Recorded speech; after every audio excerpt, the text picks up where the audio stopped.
Whoa. Say it ain't so, baby. Brandon, thank you, Brandon P, for becoming a new member to the W Number Podcast. Welcome back.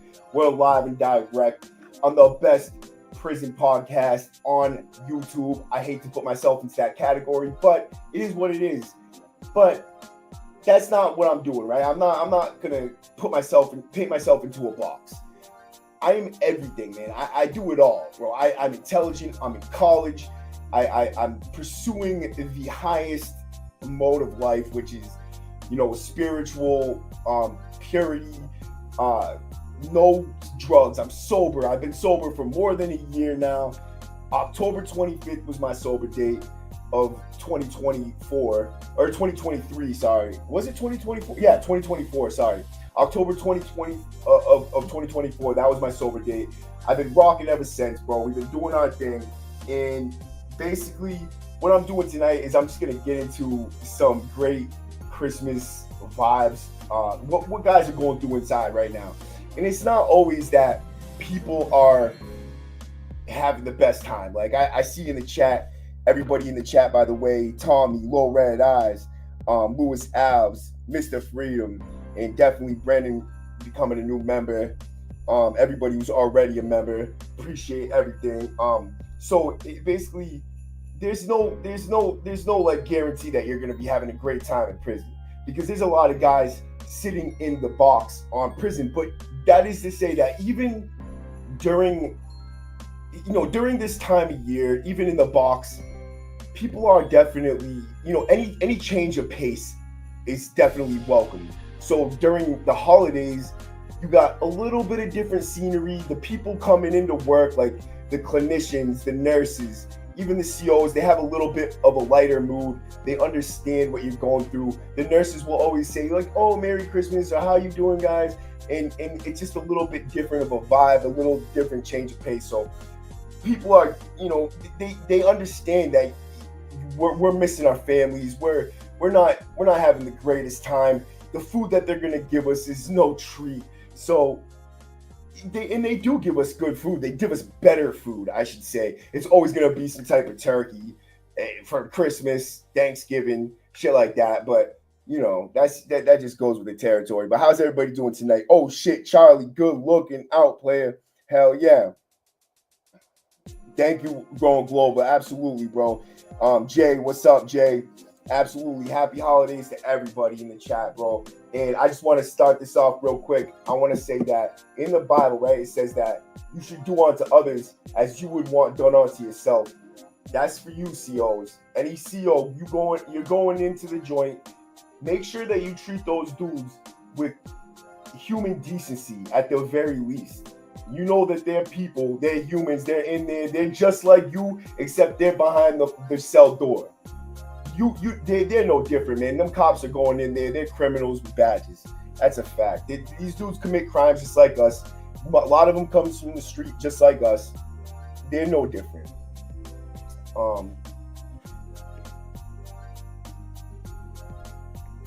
Thank you. Hey, I'm just liking this shit. Oh, my bad. I keep on forgetting that that's not on the thing.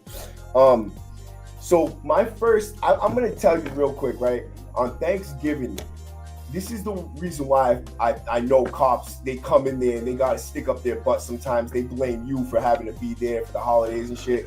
On Thanksgiving Day, I was 1 year from going home, and they were doing a cell search. They come into my cell and they're like, "Look, you got to step out for a second. We're doing cell search." I had just gotten my night meds, and they basically, it was like, after that, the night's over. You just want to chill in your cell. You want to fucking be harassed by the cops. You want, if you're going to go out and do your thing on the block, whatever, during rec, but that's a different story. But it's like, them going out of their way to search your cell while you're in there washing your clothes. So I'm in there washing my sheets. I hang my sheets up on the clothesline. And this dude comes to my door. He's like, "You got to step out. It's a cell search." I'm like, "Really, dude?" I'm like, "All right." So I sit at the table, and I'm sitting at the table while I watch this dude start to search my cell. He starts to go in my shit, and he gets to my clothesline. And it looks like he wants to take it down, but he can't figure it out. So he just rips it. rips my clothesline. My brand new, my washed clean sheet falls on the floor. This motherfucker has the nerve to walk on my brand new clean sheet, like on the floor while it's wet with his dirty ass boots and shit, right? So I fucking got up off the table. I jetted in the room and I'm like poking him in the forehead. Like, go ahead, step on my sheet now, motherfucker. Go ahead. Now, Matty Lavoie, Brandon Sweeney, a few other people come running in the cell and they're like, Matty, chill, bro. And they look at Benny, they're like, dude, get out of the cell now because, before something bad happens. The dude's looking like this, like a deer in the headlights. He doesn't know what to say, what to do.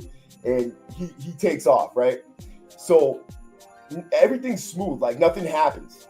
But the other COs, two other COs, the chick that got jumped when by 40, when the cop got stabbed through the neck and 40 jumped off the tier and grabbed her by the hair and started ripping chunks of her hair out and shit. That chick there, the one that worked in classification after that, she comes over with the other dude that works in the block at the time. I forget his name, bald dude, kind of stockier guy.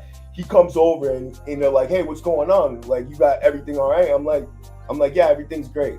And Jay Mullen, this fucking dude, right? He comes over now. If anybody knows this dude, Jay's a fucking funny motherfucker. He's the king of one-ups, right?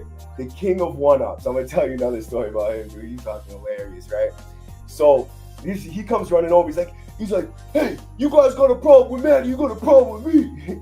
I feel like he always had the best intentions, but it just never worked out well whenever he did this shit. Like, it just always fucked everything up. Like, I don't know if he was really trying to get into shit or if he was just trying to put on a show because he knew shit was already dead or not.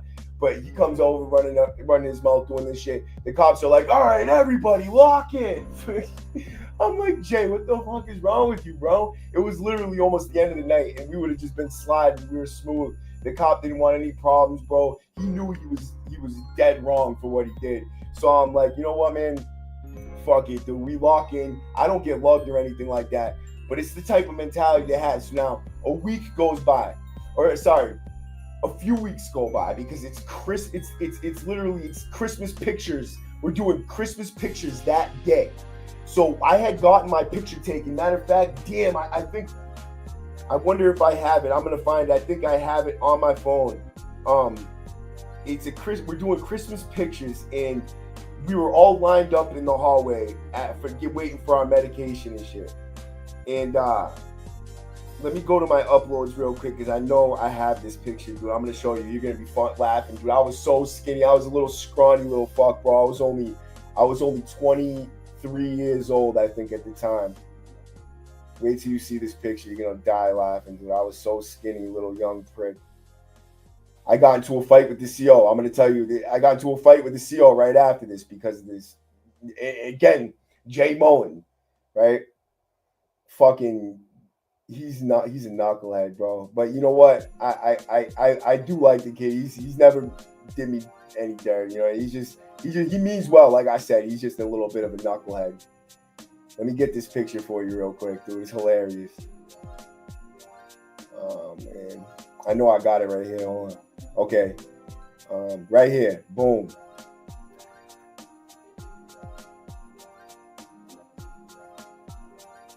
I'm going to bring it up to the camera. Watch this.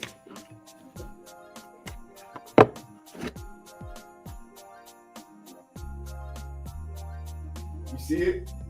That's me, That's the day I got into the fight with the CO. I was doing my little prison crouch, taking my picture that same day. About 20 minutes after I took this picture is when this all happened, right? So I fucking, I get my picture taken. I go back to the cell. I had bought a whole batch of booze, right? Fire booze, bro. I forget his name. I don't forget it. Spanish dude. Been around for a minute, dude. I don't come to me, right? So he comes off a batch fire. It tastes like there's rubbing alcohol in it. And sometimes guys used to take the little alcohol swabs that you have for your face, and they would drop it in the bottles so that it would give that alcohol like a real alcohol-y flavor to it. And I accused him of doing that. I'm like, did you put alcohol pads in this? Because this shit was so it was just gas, you know. But people really make it like that up there. That's just how strong it can be. So I get the booze. I got like 5 for myself, 5 bottles for myself, and 2 or 3 for my celly. I take a sip of it. I'm like, whoo, that's gas, right? So I go out to the med line and I'm trying to get some wellies so that I can bring some wellies back to have my booze that night. I get to the kid in line in front of me. Now, the kid in front of me used to give me free wellies because a few months before this, I had found a package on the floor with over 100 wellies in it. And I held on to it for about 3 days. And finally, I heard somebody talking a couple cells away from me talking about, yeah, I lost a whole pack of wellies on the ground the other day. I didn't know they were wellies because they looked like different. They had just changed the brand of the time release jump offs. So they were like oval yellow footballs. So I go over to him. I'm like, you lost this. Is this yours right here? And he goes, yo. And I'm like, yeah, bro, I didn't take not one of them out of there. So I gave him back. He gave me a bunch of them. And after that, he would just give them to me free whenever I wanted them. So I go to him. He's in front of me in the line. And I'm like, yo, bro, I'm like, I'm drinking tonight. I'm like, can I grab a couple of those things off you? He's like, yeah. He's like, there's a cop behind you. I was like, he's like, just, watch out. So I turn around. And it turns out this CO had fought one of my friends in the cell already, took off his microphone, took off his walkie-talkie. I'll tell you that story after too, because that's a fire story, right? So he takes off his walkie-talkie, takes off his microphone, goes in the cells and fights him and shit. But I'll tell you that whole story after. It's funny because the other cops had to coax him into it and shit. But so he's behind me, and I turn around and I look at him, and I'm like, oh, this dude here. I tell the kid, I'm like, oh, this dude here. I was like, my boy already beat the shit out of him. So the dude stops and he looks at me, and I'm like, what's up? I flinch at him, dude, right? And he fucking almost jumps out of his skin. So I'm laughing now. I'm like laughing and shit. I'm like, ooh, you fucking scared, huh? He was so mad. He got up in my face, so I smacked his hat off his head. He had the black cap I was telling you about, where they say every CO that wears that black cap is basically a con hater. They hate your guts. And that's how they show their unity with each other, by wearing that black hat. Now, like, I don't have, now being out here and finding God, finding a different way of life, YouTube, streets, in the house. What's up, player? How you guys doing tonight, man? I gotta stop by you guys' house and see what you're doing later or something. Hopefully you guys will be live. You guys, everybody in the chat, man, go subscribe to YouTube Streets if you haven't already. Sure you already have, but great supporters of the channel. I've been live on their show a couple times. But so I smacked the dude's hat off his head, and to me that's like, man, fuck your hat. Fuck that hat. Like, that's your way of saying fuck me, right? So fuck you. And dude, he gets up in my face and chest bumps me, and I'm in the hallway, and thank you, bro.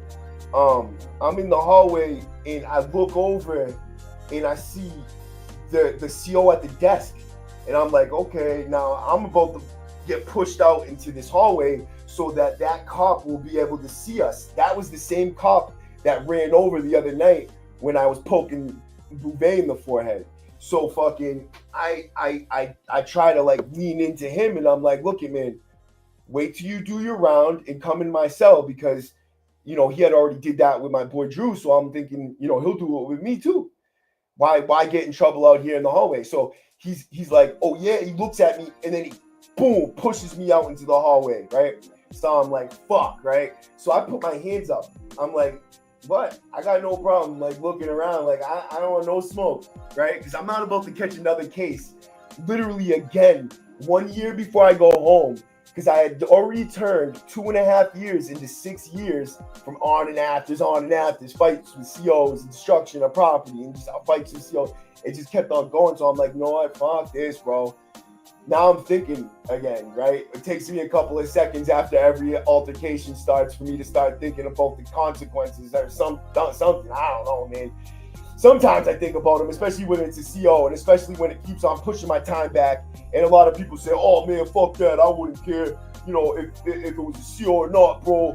But fuck that time and shit. He put his chest on me, but no, man, I did it first. I acted out first. I flinched at him and then I smacked his hat off his head. Bro starts suckering me, dude. Well, not suckering me. So only a sucker gets suckered. Remember that. This dude starts hitting me. And I'm like, motherfucker. But the thing, it doesn't hurt. Yo, he's literally, it feels like he's got pillow hands. Like there's no punch behind his punch. So I'm like, whatever. This is money to me. Now I'm thinking, cha-ching, I'm going to get paid, right? So who comes running around the corner? Jay Mullen. Now, Jay Mullen comes running back over and he's like, I seen that. I seen everything. He's like, Maddie, I got your back. And I'm like, Jay, dude, chill the fuck up, right? Now, this cop over here didn't even see it yet until Jay runs over and he starts yelling this shit. Now, this cop looks over, presses the button. They call it in. This dude presses his button now, acting like he's going to be Mr. Righteous Cop. And fucking, boom, they start running down the hallway. Now, this dude who's just punching me a couple seconds before, now the other cop's looking. He stops doing what he's doing. And he's like, cuff up. I said, fuck you, bro. He cuffing up for you. He's like, turn around and cuff up. Yeah, hold on. Let me bend over, too. Like, nah, fuck you, dude. I waited for the other cops to come. And he's like, you know, they grab me. They bring me up to the fucking, the boss chair room. And when I'm up in the boss chair room, they put the knees to my kidneys bad. They gave it to me good up there that time.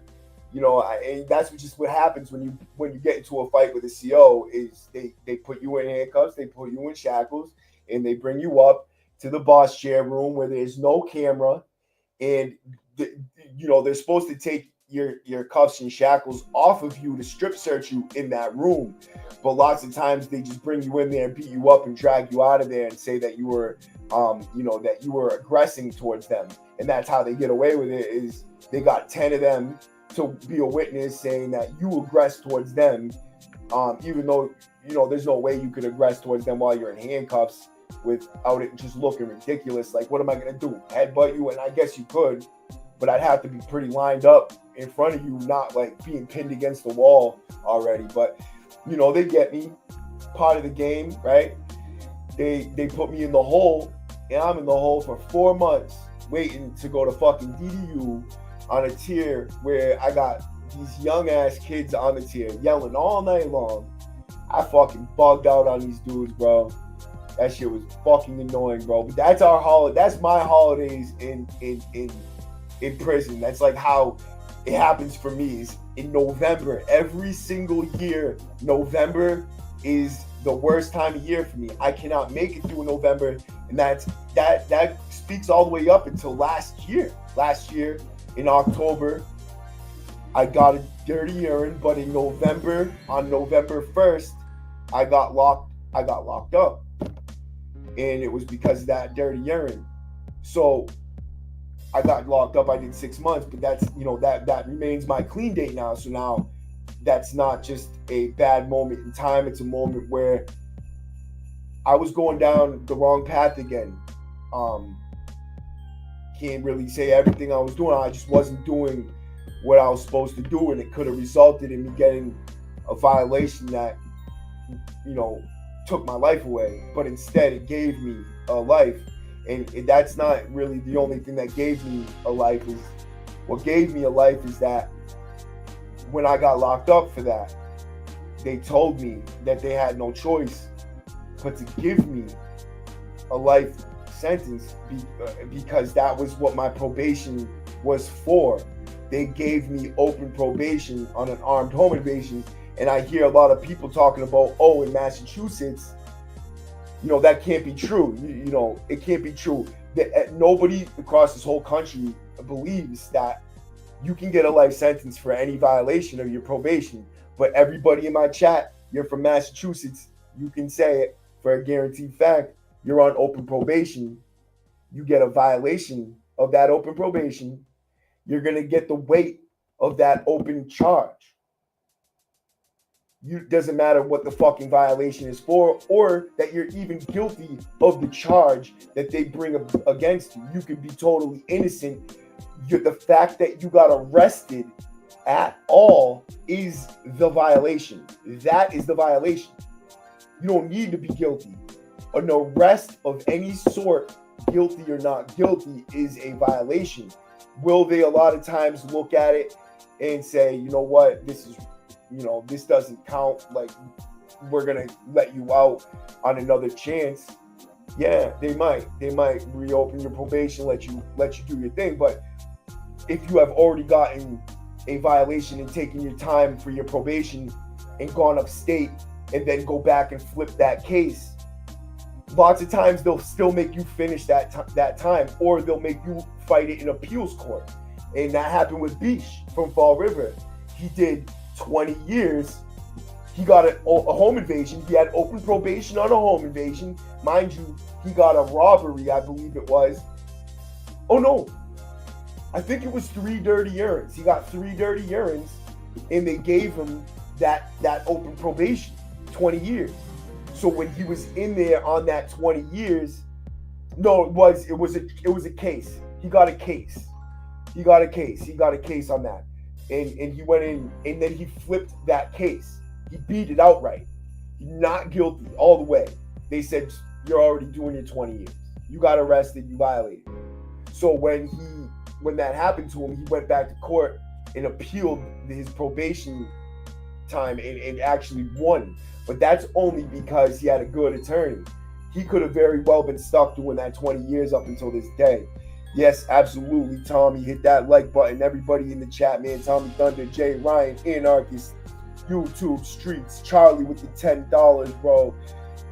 Everybody, Merry Christmas. Brandon P with the fucking subscribe and membership. That's everything right there. Make sure you check out them Inner Circle posts I put up every single day with great quotes. I put a lot of shit from Confucius, a lot of shit from the Bible, Nietzsche. I put my homework into it. I put a lot of time and effort into them posts. But and I'm sure everybody who's read them knows that. How's everybody doing tonight, man? Let me know in the chat how you guys are doing, what you guys are up to, what you're doing for your Christmas. I want to know. I want to know if you got a family member locked up behind the wall right now for Christmas. If anybody wants to join me on this live to tell a story about a family member or themselves in prison for the holidays, I will leave a phone number for you to call. Word. You can call in, or I'll put the link in the chat. Watch this. I'm putting the link in the chat. Word, James McKeon. How are you, bro? Going to Texas Roadhouse. Sean M. Thank you, bro. Absolutely, man. This show is basically, it's my life. This is giving me new life, bro. Like, along with the new life God has given me, this is the retribution for the life I've lost to the system. And this is what I told myself I would do when I was sitting in that cell every single night in DDU while they did some filthy, dirty fucking shit to me. And I'm like, man, I'm not letting them get away with this, bro. I'm not fucking letting them do this to me. Nope. I'm not. I'm doing something. I don't give a fuck what I gotta do if I dedicate my life to standing outside that prison with a picket sign that says, fuck you, piece of shit, pigs. I'm gonna do it. If I have to dedicate it to trying to, get in, like, on some type of platform where I can be next to these dudes and speak to them on a level that they can look at me like I am their equal, because not only am I their equal, but in a lot of cases I'm their better. Because the way I see it is, I'm not better than any man, right? Unless you allow yourself to be something less than me, you're just the same as me. But when you commit to a life of dirty bullshit against people who don't deserve it, then you are less than me. Sorry. Because I try to do everything I can for the next man, whether you're a CO or you're a convict or you're an average citizen. If you need help carrying your shit to the car, I'm gonna help you. If you want a beer and you're down in your luck, here's a couple bucks. If you fucking need cigarettes, I'm gonna give you one. Like, that's who I am. I don't go into work and treat somebody with absolute disrespect because I'm having a bad day. My wife banged somebody or something. That's just to me that just anybody who could go into work takes their job so seriously so that when they leave, they still hang out with the people they work with. And then they come back without even ever changing the same people. They're at the bar with the same people and they go back to work with the same people. They're never around other people. I get it. You guys are brothers, camaraderie, tight as hell. And I can appreciate that. I appreciate the bond that COs have with each other because we develop those same bonds. So when you as a CO jump on one of us, you're doing the same thing to us as if we did to you, but we don't get the retribution you get through the court system. We get shit on and beat up for it, right? So where's our comeback? Where's our get back? You know what I mean? That's great, Tommy. Hell yeah. Who was the white kid with the blacks in the gym during the riot? Who was the white kid with the blacks? I'm not sure what you mean by that. The white kid with the black dudes? Because there was only white and Spanish. If you're talking about the one that I put on my channel, or are you talking about the big one that was more recent, where they had the gang task force come in from the streets and question the whole prison about the gang violence that was happening on the streets because they thought it was stemming to that fight in the gym? Is that the one you're talking about, where they had the street detectives and shit coming in? Okay, the Spanish verse, the white. So he was standing with the black dudes. I'm not sure, but you know what?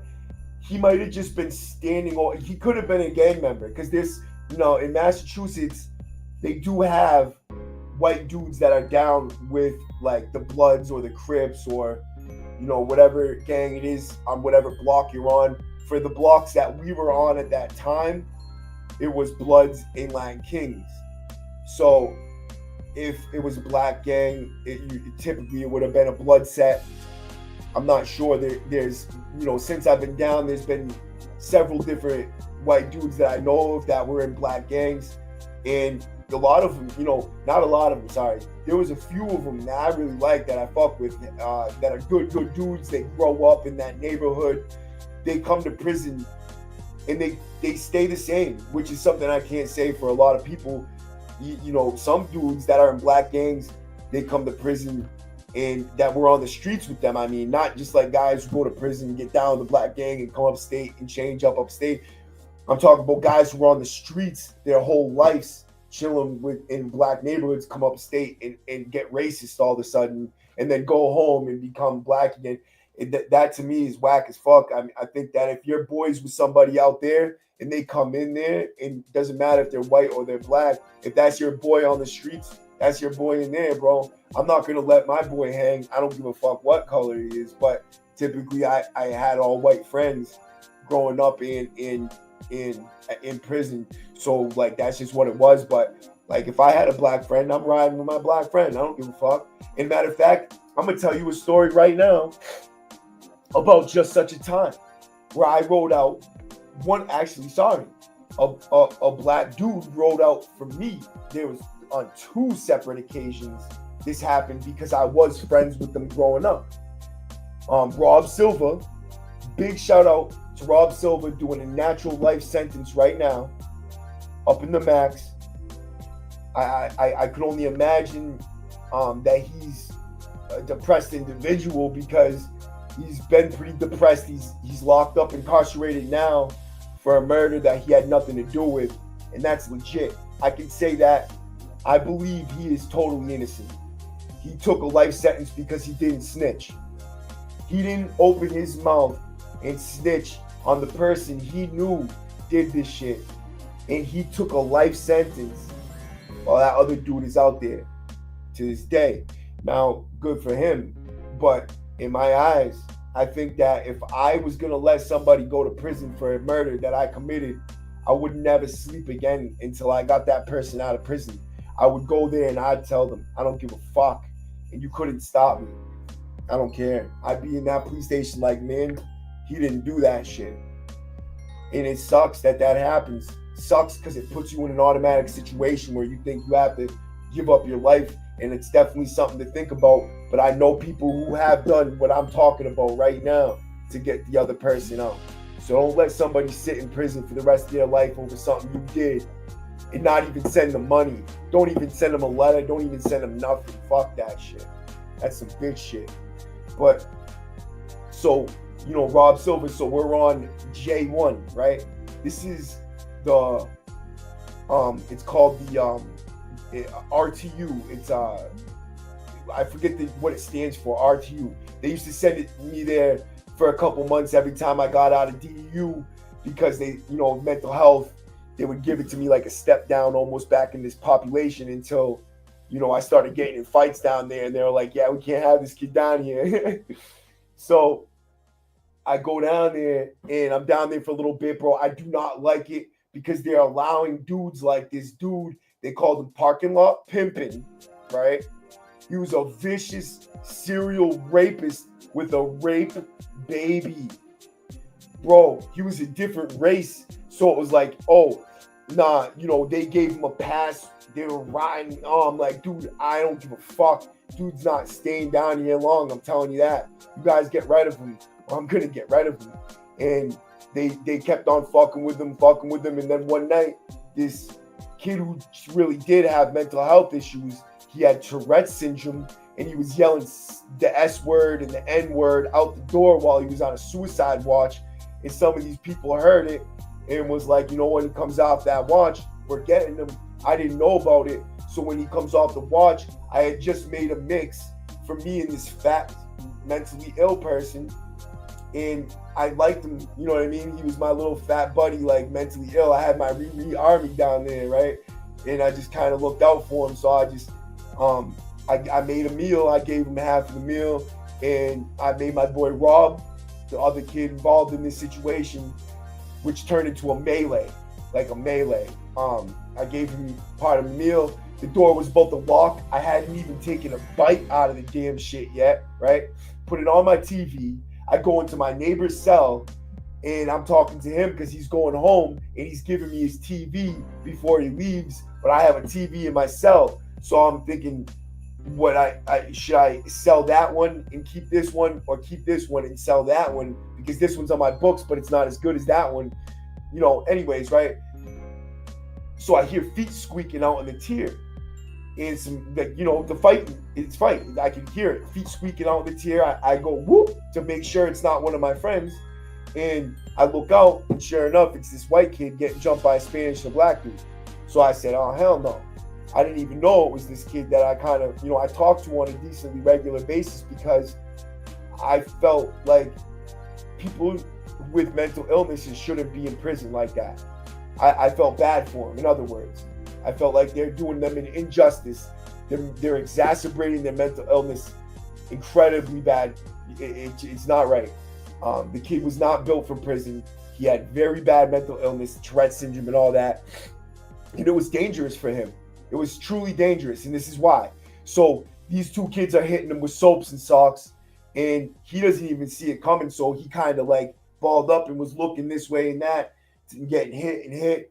And so I stepped in. I said, yo, you guys ain't jumping this kid. And they both backed up, one back this way, one back that way. So I'm kind of like trying to look at this way and that way at the same time. And this dude right here looks like he's encroaching on me, like he's getting closer and closer. And I said, what's up, bro? I stepped up to him a little bit, and I'm like, what you want to do, bro? And I said, Jared, fight this kid.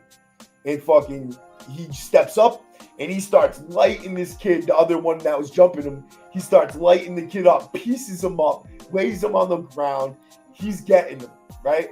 So his little buddy that jumped in, the rapist there, this kid, Chris, runs down the stairs, runs over and starts fighting with him. And I'm like, yeah, all right, cool. Now, I did what I had to do, made sure he didn't get jumped. And I'm going to go eat my mix, but I'm making sure it doesn't get out of hand. So I'm sitting there, and I got this lame-ass dude behind me talking about, man, stay out of it, bro. Man, stay out of it, bro. I'm like, man, fuck you, bro, right? So I'm waiting, and I'm thinking, if this rapist starts winning, I'm running over. And he did. Yeah, I mean, he didn't start winning, but I see my friend slip to the ground, one knee, and I didn't realize there was something wet on the ground over there. So I jet. Woo! I'm running into it. I run to the fight, and as soon as I get to the kid's head, I'm like this, whoop, and I swing with gusto. Like I put it all into this shit. I want to take his head off, right? And the kid slips. That kid slips on whatever he slipped on, and my fucking punch slides on him right over his head. First time it ever happened to me. The worst time too, because I'm thinking, damn, out of all the people this happens with, it's gotta happen with this fucking maggot right here, bro. No, right? So I kind of like spun a little bit, got my balance again, and then I just went hard on him because I was so mad. I'm like, I'm hitting him. I got him up against the water cooler. I'm duffing him, right? And boom, I look over, and now Jared's getting jumped again over here by two more dudes, but he's like dancing around the telephone poles with them, and another dude jumps in. Now me and Chris are jumping this kid here.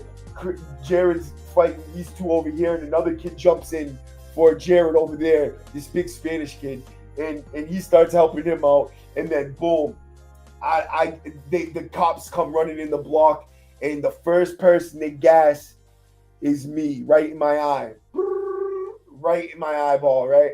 So I get the gas right in my eye. I'm like this, walking around the middle of a melee like this with people fighting all around me, and I can't see nothing. And hold on, let me take this thing. So I can't see nothing, and out of nowhere, and I didn't even see this happening, but they had took the artist, and I already said the word. I shouldn't have said it. I'm an idiot. I'm slipping. I'm sick still, so I'm kind of like fuzzy in the head. So they take him, they put him in handcuffs, and they got him surrounded by all these cops. And these guys are all still fighting down here. There's about 5 or 6 other dudes, and Rob runs across the whole block. He was laying in his bed almost sleeping when this all started happening, and he didn't even know until the cops came in the block, and he just looked down and he seen me with the gas in my eyes going like this to make sure, like, I didn't even know if I was going to get hit or not because I just couldn't see at all. And he comes running down, dude, and I can hear feet on the ground just running, and I'm thinking, here I go, I'm going to get tackled by some fucking dude, bro. And whoo, I feel the wind go by me, and I can hear him. He goes right through the cops, punches the dude in the head right through all the cops. Boom, Superman punch, and starts wrestling with the cops and shit. And they take him down, take him out of there. And that was my oh shit, is that Charlie with another one? No, that was the old one. John, yeah, there's white bloods in the max all over the place. You got Briz, you got a few other dudes, bro. Like, there's some good ones too. I really do. I mean, you know, like I said, if they grow up like that, I respect it. If they come in and they stay true to who they are, I respect it. John is, I mean, I just did an interview with him on the live in the Green Studio the other day. He's chilling probably at home right now. If someone has his number, call him, tell him to come up. Actually, I'll text him right now. You want me to see if I can get him on a live? Matter of fact, I didn't put the thing in the chat, did I? Hold on 1 second.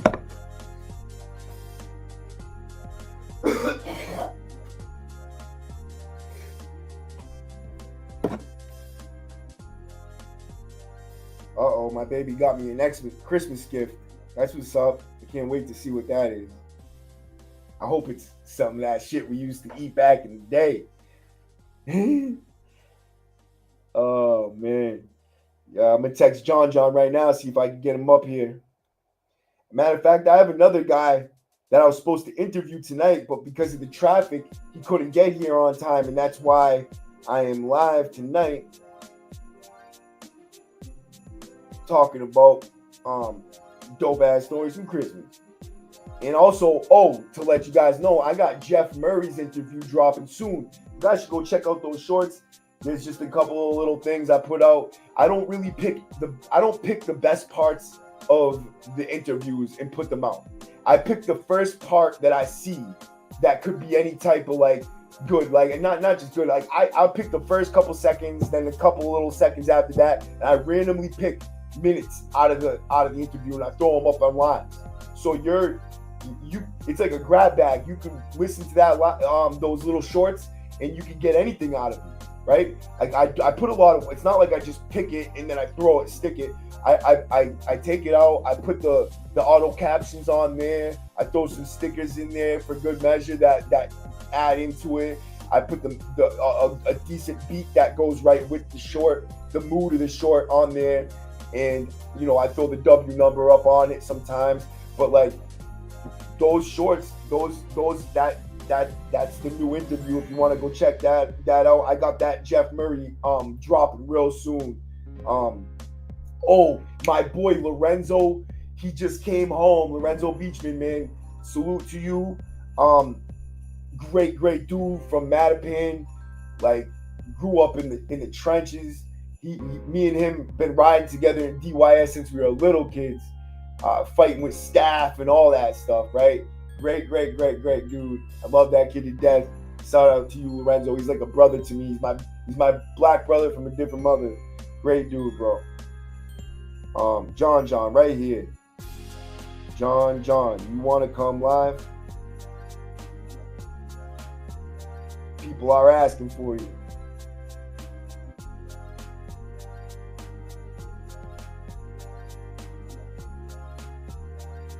All right, that's it, guys. I just asked him, see if he wants to come live.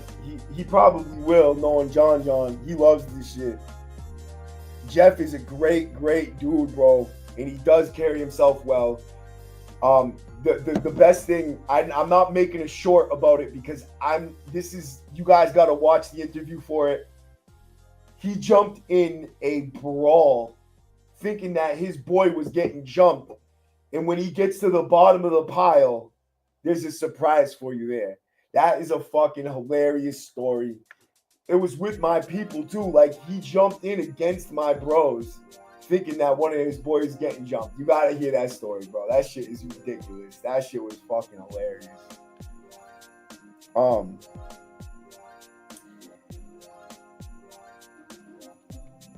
Thank you, bro. Hell yeah, bro. I appreciate that, Bentley boys, bro. I honestly, I think that the reason why my channel doesn't get as much attention as some of these other channels do is because you got a lot of frauds on watching these channels, dude. Like, I get all the real dudes watching mine because they can relate. You know what I mean? There's not as many real dudes as there are frauds. So yeah, if I was to make like 1090 stories and just throw them all over the place, I guess I could blow up too, right? But I'm not willing to sacrifice the truth for views. I'm just not. I have enough stories. My life is like a movie. I could fucking tell stories about my life all day and tomorrow and for years and never run out. I don't need to sacrifice the truth for a good story and views. So yeah, I would really like to blow up really fast, make $1 million, because I tell you right now, I feel like one of them grunge bands in the 90s that's trying to make it and living out of their van. But I'm gonna make it. That's the difference, is I know because he knows, and he's got me here for a reason. And that's a fact. I have not, for 1 second in my life, ever felt like I was here for no reason.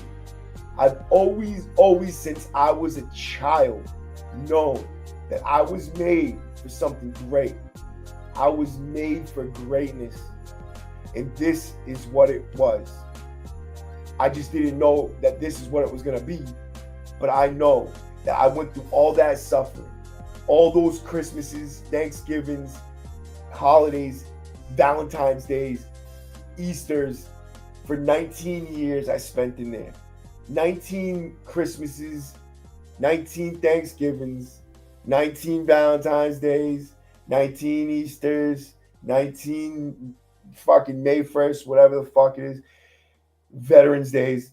I've spent 19 of them in there for a fucking reason because God had plans for me, dude.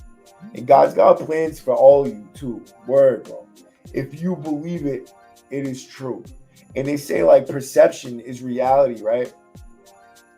So if you perceive the world as being so, then it is so. So if you can perceive something as being like you are a great person, you're going to do great things. Every day you wake up is a blessing.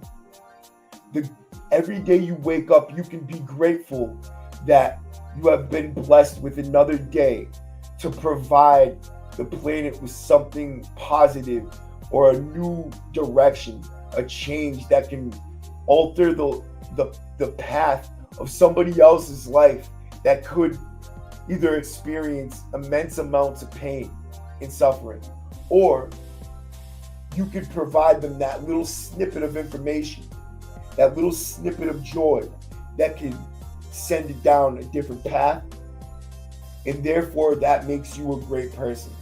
And I'm not saying, oh, I am a great person.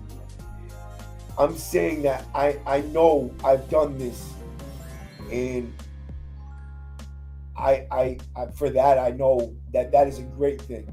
And I know it because I know if somebody else did it and somebody else did that for somebody else, I'd say that's a great man right there, because that person changed my life, right?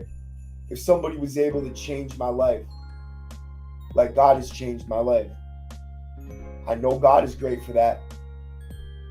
That man would be great for that, for using God as a conduit to change other people's lives, no matter how you do it, whether it's with stories of violence and pain to triumph and gain, or just action.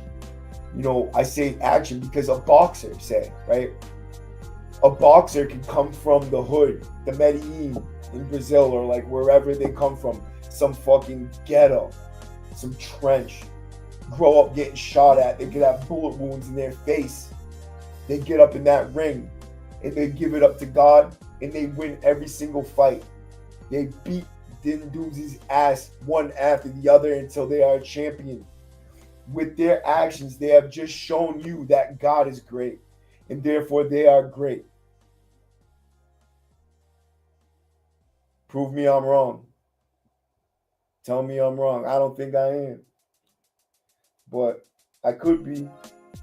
You know what I mean? I could be. You never know. I don't know how much longer I'm gonna go, bro. I'm real sick tonight. I appreciate everybody for showing up. I got that fire interview dropping tomorrow. I got this one with Steve dropping tomorrow too. So everybody who showed up tonight, anybody who dropped me a super chat, became a member, absolutely appreciate it, bro. This has been a real tough month. So any help, absolutely appreciated. I'm actually gonna throw at the bottom the banner real quick for the last couple minutes. Just because, why not? If you can, you can. If you can't, you can't. But let me see if John answered me real quick. Nah, he didn't answer me. He's probably with his wife. Probably with his wife. His wife's got him on Smash, but you know what? As all wives should, because honestly, they give you what you need, right? What's that shit we used to eat back in the day? Yo, all right, guys. Appreciate everybody who showed up tonight. I'm going to play a song on the way out. Make sure you hit them hearts and hundreds for me, man. This is one of my favorite fucking songs, bro. Actually, I don't even know. I can't even afford that shit. Word. Yeah, I'll play it. I'll play it. Fuck it. Like I said, man, I appreciate everybody for showing up.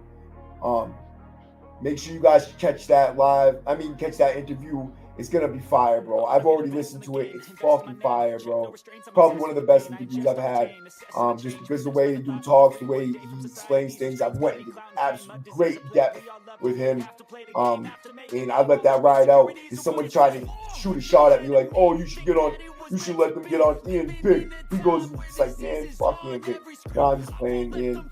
I don't know if he's watching or not, but I'm just saying, right? Like, I'm just as good as anybody else, bro, if not better.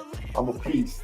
All right, guys, W number. Ow. I'm going to play this song. Make sure you guys hit them hearts and hundreds, baby. You can't stop it. It's been chronic since I was a boy, so neurotic and chaotic. I'm built to last with the webs I'm weaving. I could change the past with all I'm achieving. Got my foot on gas, never stop competing. If you break like glass, then this life's gonna eat 'em. Make mistakes real fast, then you learn how to beat 'em. If you take off the cast, you can see all the healing. If the pain's in the past, move on from the grieving. Put your foot on the gas, no, never stop competing, yeah. I've been doing this, I'm on it. I just wanna be iconic. Sipping on a gin and tonic, got me going off when I'm on this topic, yeah. If I ever play, I want it. You know that I'm always honest. Stay away from those who are toxic. Keep them out your face, no way, you don't want it, yeah. Don't try to drain my energy. The enemy is everything. It's mentally, unhealthily spreading like a rare disease, but I won't let it get to me. I don't need your therapy. I can leave a legacy of leading by intensity. Come on, we can fight this. Freedom is priceless. Spread just like a virus. Living in a crisis. Do you feel courageous? Do you seek greatness? Trust me, you can take it. Go on and take your aim. I'm built to last with the webs I'm weaving. I could change the past with all I'm achieving. Got my foot on gas, never stop competing. If you break like glass, then this life's gonna eat 'em. Make mistakes real fast, then you learn how to beat 'em. If you take off the gas, you can see all the healing. If the pain's in the past, move on from the grieving. Put your foot on the gas, no, never stop competing, yeah.